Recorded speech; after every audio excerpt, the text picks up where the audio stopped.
नमस्कार दोस्तों, सबसे पहले आप इसे देखिए। बेटियों को बलि मत चढ़ाइए। प्रधानमंत्री नरेंद्र मोदी ने देश की बेटियों को सशक्त करने का जो सपना देखा था वो आज पूरा हो गया। मोदी ने हरियाणा के पानीपत से बेटी बचाओ बेटी पढ़ाओ मिशन की नींव रख दी। इस कैंपेन की शुरुआत 22 जनवरी 2015 को प्रधानमंत्री मोदी जी ने हरियाणा के पानीपत से शुरू की थी। लेकिन एक चीज हमें सोचने पर मजबूर करती है कि जब हमारे देश में 5 फंडामेंटल राइट्स हैं हर नागरिक के लिए, तो फिर इस तरह के कैंपेन की जरूरत क्यों पड़ती है? क्योंकि महिला भी तो हमारे देश में नागरिक ही है और संविधान में राइट्स के साथ नागरिक लिखा हुआ है, ना कि जेंडर। तो फिर क्यों इस तरह के कैंपेन हमें चलाने की जरूरत पड़ती है? क्यों हमें स्पेशल लॉ ऑफ वुमेन की जरूरत पड़ती है? हम इसे एक रिपोर्ट से समझते हैं। 2022 के अंदर एक सर्वे किया गया जिसके अंदर जेंडर गैप के मामले में हमारा देश 135वें नंबर पर है 146 देशों। 2021 में यह पोजीशन 140 थी आउट ऑफ 156 कंट्रीज। ऐसा क्यों है? यह एक विचार करने वाला विषय है। इसका सबसे मुख्य कारण है फीमेल फेटिसाइड्स।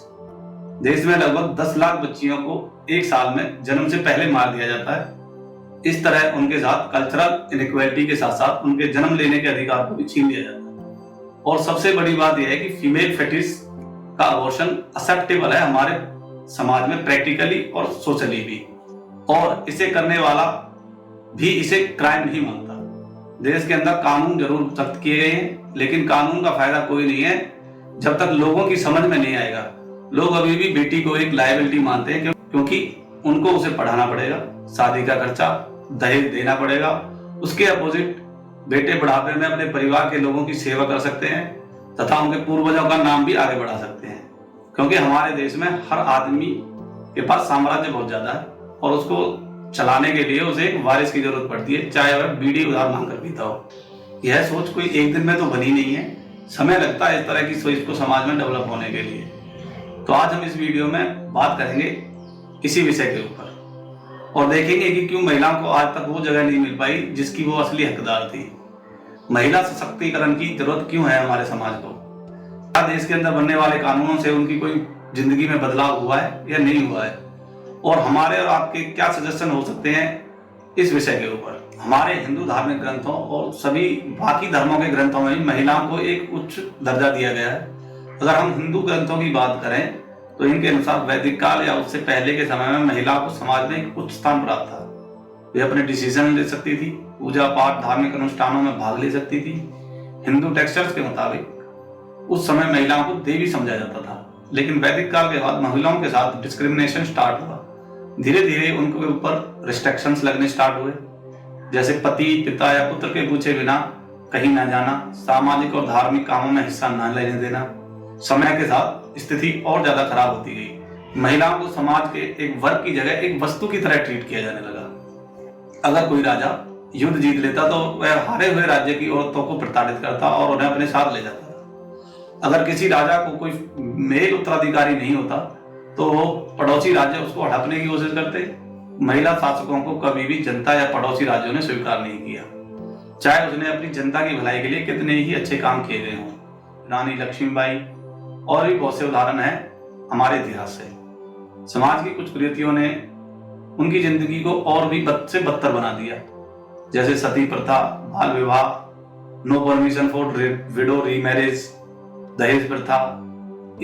इन सब के चलते लड़कियों की जिंदगी बहुत ज्यादा खराब रहने लगी।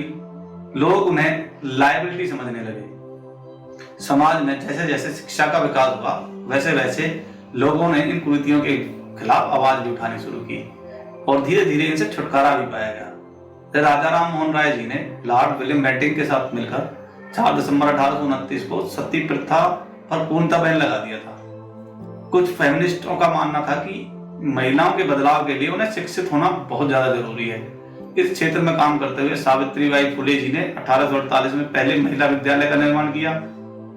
उसके बाद दूसरे महिला विद्यालय का निर्माण 1849 में कोलकाता में हुआ। इसी सीरीज में देश में बहुत सारे महिला विद्यालयों का निर्माण होता गया और महिलाओं को शिक्षा प्रदान की जाने लगी और उन्हें शिक्षा के लिए जागरूक किया जाने लगा। इसी कड़ी में महिला सशक्तिकरण के लिए 1929 में बाल विवाह पर रोक लगाने के लिए कानून बनाया गया, जिस कानून में 1949, 1978 और 2006 में संशोधन कर उसको सख्त बनाया गया।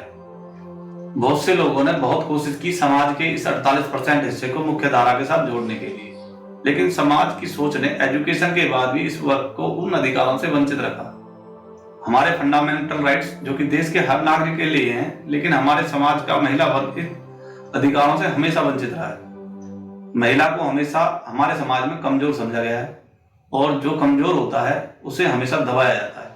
आपसे पंगा वही लेगा जिससे विश्वास होगा कि वो आपसे पंगा लेकर बच जाएगा। तो क्या लड़कियां कमजोर हैं? ऐसा नहीं है। भगवान ने लड़का और लड़की दोनों को सेम बनाया है। हाँ, कुछ इनइक्वालिटी जरूर रखी है, लेकिन ये केवल रिप्रोडक्शन साइकिल को पूरा करने के लिए है बस। वो इसलिए नहीं है कि कौन डिसीजन लेगा, कौन देर तक घर से बाहर रहेगा, कौन बस चलाएगा, कौन फाइटर जेट चलाएगा। अगर फिजिकल स्ट्रेंथ वैल्यू रखती तो आज देश को केवल पहलवान चला रहे होते। लड़कियां वीक तो है नहीं, इनको समाज की सोच के साथ ढालने के लिए वीक बनाया जाता है। बचपन से ही लड़कियों की सोच और डिमांड्स को कंट्रोल किया जाता है, लेकिन लड़कों की नहीं। लड़कों की हरकतों को लड़कियों की एक्टिविटी से कंपेयर किया जाता है, जैसे कि लड़कियों की तरह चल रहा है, लड़कियों की तरह हरकत कर रहा है, और ये सब उसकी बहन सुन रही होती है उसकी बगल में। वो समझने लगती है कि क्या लड़कियों की तरह चलना गलत चलना है। साथ ही बचपन से ही उनको एक चॉइस बनाई जाती है, जैसे लड़कियों को बार्बी डॉल, गुड्डे गुडियों के खेल दिए जाते हैं खेलने के लिए, लड़कों को कार रेसिंग और गन दी जाती है खेलने के लिए।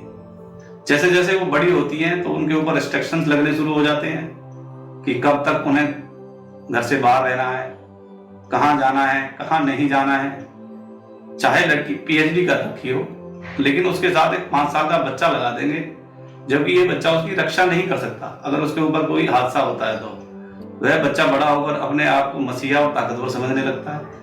लड़का कभी भी लड़की से हारना बर्दाश्त नहीं कर सकता, और कहीं ना कहीं यह मानसिकता लड़कों और लड़कियों के अगेंस्ट क्राइम करने के लिए भी मोटिवेट करती है।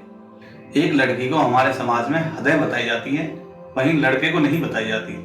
अगर इन सब के बाद भी अगर कोई लड़की सफल हो जाती है और कुछ अच्छा अचीव कर लेती है तो कहा जाता है कि हमें भगवान ने बेटी नहीं बेटा दिया है, मतलब उसका क्रेडिट भी उसे नहीं मिलता। जैसे आपने सुना होगा, खूब लड़ी मर्दानी वह तो झांसी वाली रानी थी। इसका मतलब यह है कि लक्ष्मीबाई के लड़ने को मर्दों के लड़ने से कंपेयर किया गया, जैसे लक्ष्मीबाई के नाते उनका कोई वजूद ही ना हो।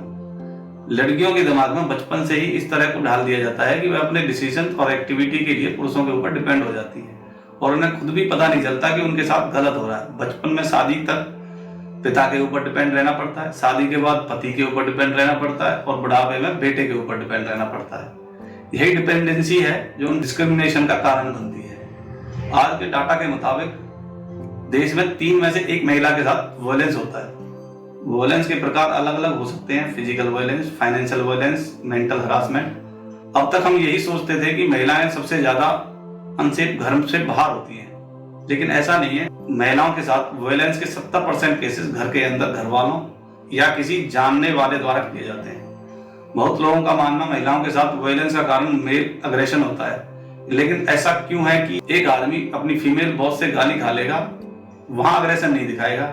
घर में और भी माँ, बुआ, बहन और भी लेडीज होती हैं, उनके साथ कोई अग्रेशन नहीं दिखाएगा क्योंकि उसको अपनी हद पता है। तो मेल अग्रेशन तो इसका कारण नहीं हो सकता। घर के बाहर भी अगर हम देखें तो अच्छी सोच नहीं है लोगों की, इसलिए शाम को 7 बजे के बाद हम चाहते हैं कि हमारी लड़कियां घर से बाहर ना जाएं, और देश की 48% पॉपुलेशन को 7 बजे के बाद हम घर के अंदर कैद कर देते हैं। हम खुश हो जाते हैं कि हमारा देश चांद पर पहुंच गया, और दूसरी तरफ हमारे देश की 48% पॉपुलेशन शाम को 7 बजे के बाद कर्फ्यू में चली जाती है। Right to equality, right to expression की धज्जियां उठती हैं। लड़कियां ज्यादा कैपेबल होती हैं लड़कों के मुकाबले, फिर भी चाहे पार्लियामेंट हो या फिर कोई गवर्नमेंट ऑर्गेनाइजेशन हो, हर जगह लड़कों का डोमिनेंस ज्यादा है देश के अंदर। लड़के 90% सैलरी उठाते हैं और लड़कियां केवल 10% सैलरी उठाती हैं देश में। ये तो थे ह्यूमन राइट के इश्यूज। अगर वुमेन राइट्स की बात करें तो इन राइट्स की भी धज्जियां कुछ कम नहीं उठती हमारे देश में, और यही कारण है कि फीमेल LFPR यानी कि लेबर फोर्स पार्टिसिपेशन रेशो कम हो रहा है हमारे देश के अंदर। और यह नहीं है कि महिलाएं काम नहीं करना चाहती, महिलाएं काम करना चाहती हैं, मगर वो करती नहीं है कुछ कारणों की वजह से। इसमें सबसे पहला कारण यह है कि देश के अंदर 60% महिलाएं डोमेस्टिक ड्यूटीज में बिजी हैं, क्योंकि उनके दिमाग में यह बात बैठ गई है कि अगर वो घर का काम नहीं करेंगी तो कौन करेगा। दूसरा कारण है रिस्ट्रिक्शन ऑफ ट्रैवलिंग, यानी पुरुष महिलाओं से ज्यादा दूर तक ट्रैवल कर सकते हैं। साथ ही महिलाओं को ट्रैवल करने के लिए परमिशन की जरूरत होती है, जिससे उनके लिए नौकरी की अपॉर्चुनिटीज भी कम हो जाती हैं। तीसरा कारण है महिलाओं को पुरुषों के मुकाबले कम सैलरी मिलती है सेम पोस्ट और सेम जॉब के लिए। इसका कारण उनकी मैटरनिटी लीव या दूसरी लीव हो सकती है, और दूसरा कारण वो ज्यादा देर रात तक काम नहीं कर सकती हैं। महिलाएं बेशक आउटपुट ज्यादा निकालती हैं पुरुषों के मुकाबले। इन सभी कारणों के पीछे महिलाओं के साथ होने वाले वायलेंस और physical abuse at work place ज्यादा जिम्मेदार है, क्योंकि इन्हीं के डर से महिलाएं या तो खुद रेस्ट्रिक्शन लगा लेती हैं या परिवार उन पर रेस्ट्रिक्शन लगा देता है। अगर वायलेंस की बात करें तो थॉमसन राइटर्स फाउंडेशन की एक स्टडी के अनुसार इंडिया की पोजीशन सबसे खराब है दुनिया में। अफगानिस्तान, सीरिया और सऊदी अरेबिया से भी ज्यादा खराब हालत है हमारे देश के में महिलाओं के। हम ये मान सकते हैं कि यह सर्वे में कुछ थोड़ा बहुत ऊपर नीचे हो सकता है, क्योंकि यह सर्वे लोगों के बीच जाकर किया गया है। यह किसी गवर्नमेंट या नॉन गवर्नमेंट ऑर्गेनाइजेशन के डाटा से नहीं लिया गया है। वुमेन सेफ्टी की बातें हम लोग करते हैं, लेकिन ये बातें इलेक्शन कैंपेन तक ही सीमित रह जाती हैं। समाज में लड़कियों को उल्टा समझाया जाता है कि आपको ही देखकर चलना चाहिए, आपको ही देर रात तक घर से बाहर नहीं रहना चाहिए। मैं थोड़ा सा कहना चाहती हूँ कि बेटा सारी बच्चियों को ऑलरेडी जब कोई 3 आदमी बैठे हुए हैं उसके अंदर, तो आपको उसमें बेटा नहीं चढ़ना चाहिए। कुछ हद तक बॉलीवुड भी जिम्मेदार है हमारे महिलाओं के साथ सोच को डेवलप करने के लिए।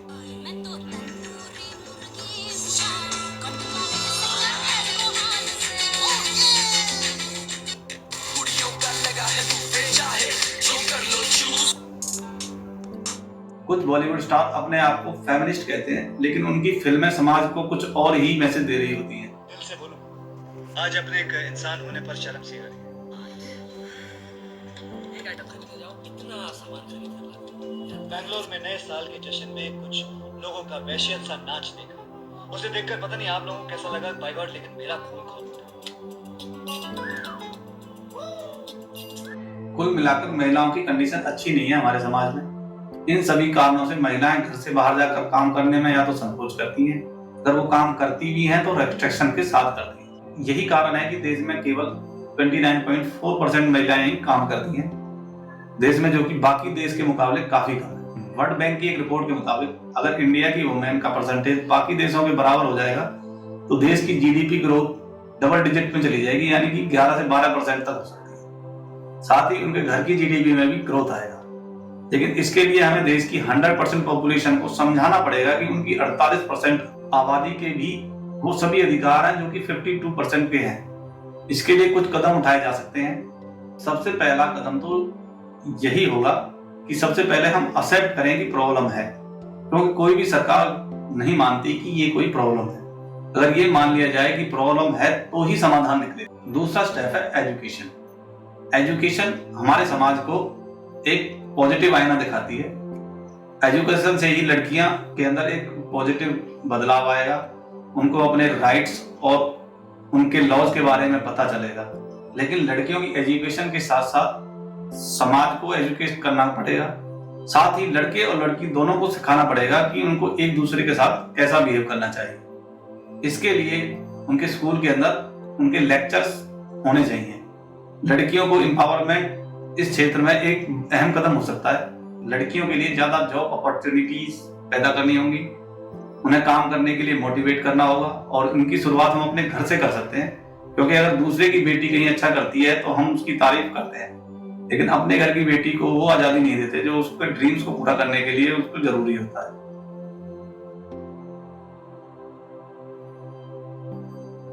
महिलाओं के लिए बनाए गए कानूनों को सख्ती से पालन किया जाना चाहिए। लॉ एंड ऑर्डर को इम्प्रूवमेंट किया जाना चाहिए, ताकि कोई भी महिला, चाहे वो घर में हो या रोड पर हो, तो उसको लगे कि समाज और कानून दोनों उसके साथ है और उसे सिस्टम और समाज के ऊपर भरोसा हो सके।